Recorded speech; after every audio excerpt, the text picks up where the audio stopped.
Assalamualaikum warahmatullahi wabarakatuh.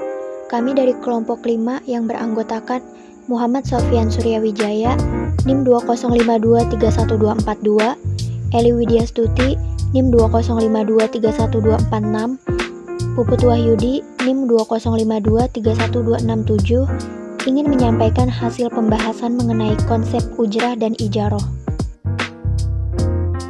Definisi ujrah dan ijaroh. Kata al-ijaroh sendiri berasal dari kata al-ajru yang berarti al-iwadu yang berarti mengganti, al-kiro yang berarti bersama, dan al-ujrah yang berarti upah. Secara terminologi, ijaroh adalah jenis muamalah kegiatan berdasarkan nilai kemanfaatan. Misalnya, leasing, kontrak atau jual beli jasa lainnya. Kontrak ijaroh yang umumnya digunakan di lembaga keuangan syariah adalah transfer hak penggunaan atas barang dan atau jasa melalui pembayaran upah sewa, tanpa diikuti oleh transfer kepemilikan barang itu sendiri. Contoh transaksi ijaroh. Dalam perbankan syariah, salah satu contoh transaksi ijaroh bisa dilihat dalam pinjaman multiguna. Contohnya, seseorang meminjamkan sepeda motornya ke bank untuk mendapatkan pinjaman. Hak guna sepeda motor tersebut berpindah ke bank, namun tidak atas kepemilikannya. Setelah nasabah melunaskan pinjamannya, maka hak guna sepeda motor tersebut kembali ke nasabah. Kontrak ijaroh adalah penggunaan manfaat atau layanan dengan imbalan kompensasi.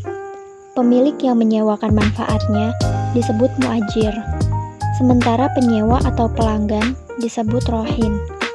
Serta suatu yang dimiliki manfaatnya diambil atau penitipan sehari-hari disebut utama dengan kompensasi atau remunerasi yang disebut ajan atau ujrah.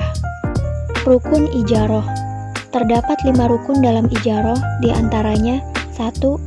Ada orang yang menyewakan suatu barang atau muajir dan mustajir. 2. Ada akad antara penyewa dan yang menyewakan. 3. Ada ijab qabul atau sigot. 4. Ada upah atau ujroh. 5. Ada manfaat baik antara pihak yang menyewakan dan pihak penyewa. Syarat ijaroh. Terdapat 6 syarat dalam ijaroh. Di antaranya 1. Kedua pihak yang melakukan transaksi ijaroh sudah dewasa atau balik dan berakal atau tidak mabuk.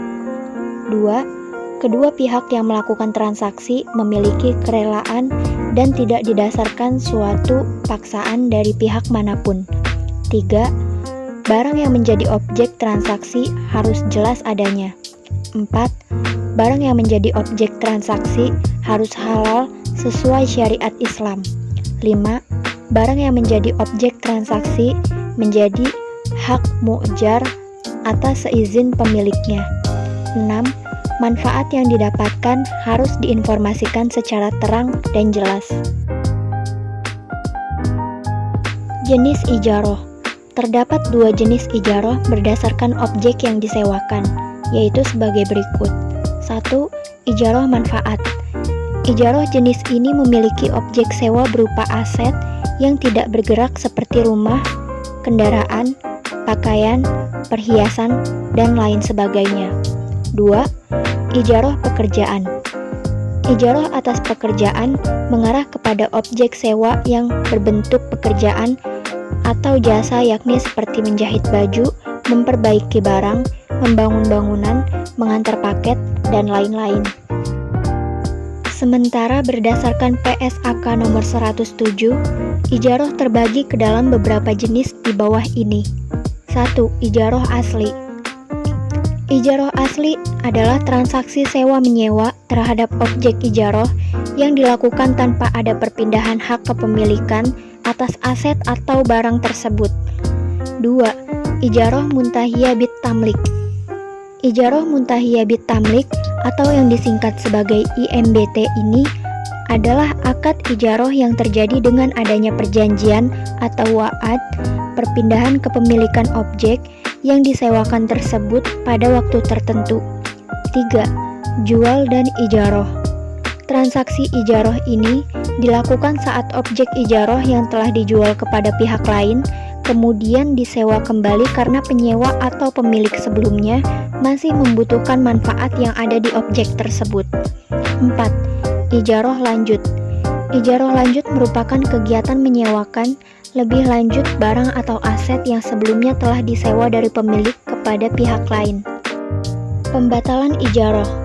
Akad ijaroh atau sewa menyewa dapat berakhir atau dibatalkan apabila terjadi permasalahan-permasalahan di bawah ini. 1. Objek atau barang yang hendak disewakan mengalami kerusakan. 2. Objek sewa hilang atau musnah. 3. Masa sewa menyewa yang sebelumnya sudah disepakati oleh kedua belah pihak telah berakhir. Apabila dalam bentuk barang, maka penyewa harus mengembalikan kepada pemiliknya. Sementara, jika yang disewa adalah jasa, maka orang tersebut berhak menerima upah dari jasa yang telah dilakukan. 4.